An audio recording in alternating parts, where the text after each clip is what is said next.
Guys, in these tutorials we are going to be talking about React routers. So if we've made our app and everything looks good and we are enjoying the app now, but that is not enough. A typical application, you will need to be browsing from one tab to another, jumping from one space to another and doing stuff. But you see our app, that is not possible.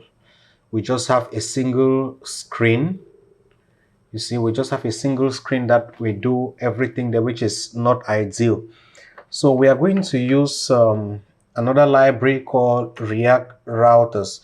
It is not included in the core React application, so it's something that we have to install separately.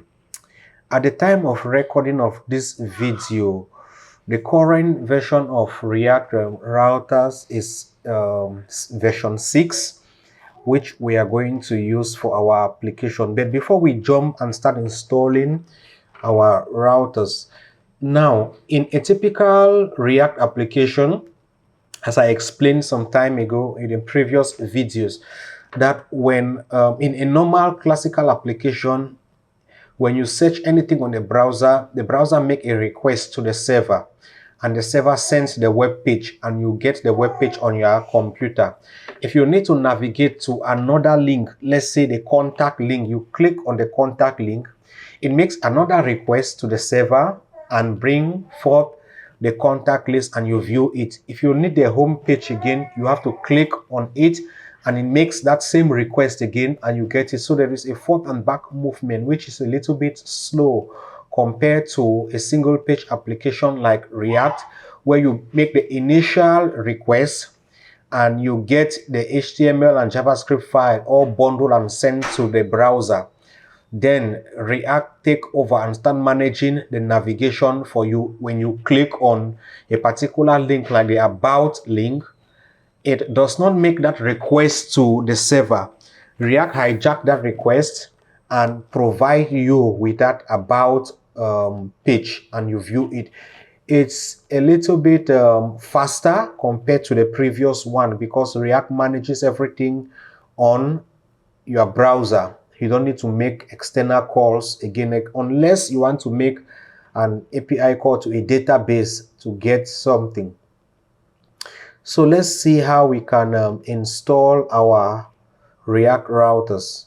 So you go to the reactrouters.com document and we are working on version 6 because that's the current version.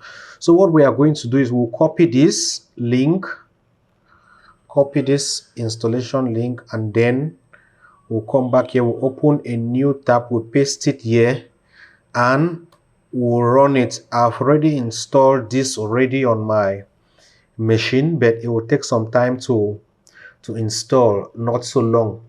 When the installation is done, you can check it inside the package.json and you are going to see it here. This is mine, which I have installed already. Now when you install it, you ask that where does it go to? It goes inside this node module, so it is installed inside here, and then this link is just copied here.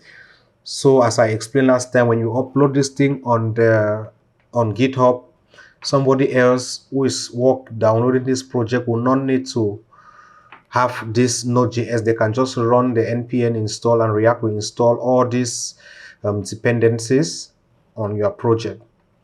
So we are done with the installation. Let's go to our app.js and see how to set up React routers. So we are going to import some things here. So we are going to destructure a lot of things from React router DOM. So the first thing that we are going to bring out from there is browser router, and then the next one is going to be routers, this one, and the last one is going to be router, route, and route. Okay, we've imported these all of this from React Router DOM. So now we are going to wrap all our application inside this browser router so that React is going to manage our complete application. If React see any request that is being made, React will immediately intercept it and provide us with whatever we want. So this is our browser router. I'm going to copy this piece of code and I'll bring it down here. So we are wrapping everything inside. And then we are going to, in the previous version, we used to have something like switch, but here we are not going to use switch in React 6, we use route. So I'm going to cut out this home and then bring my routes.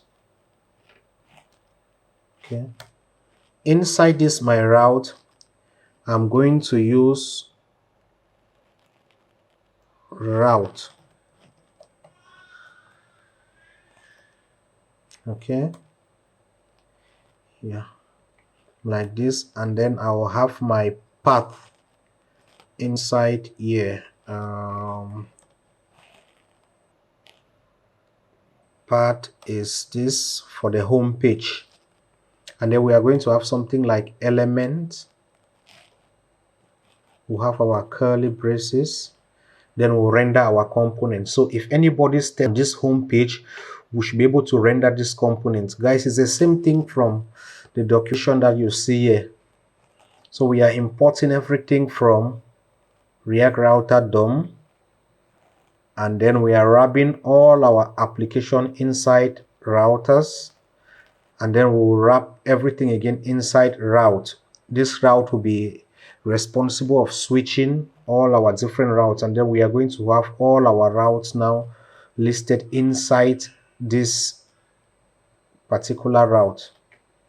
Okay, that's how we are going to do. So let's check our application if everything is working correctly. Great, everything is working correctly. We've not break anything in our application.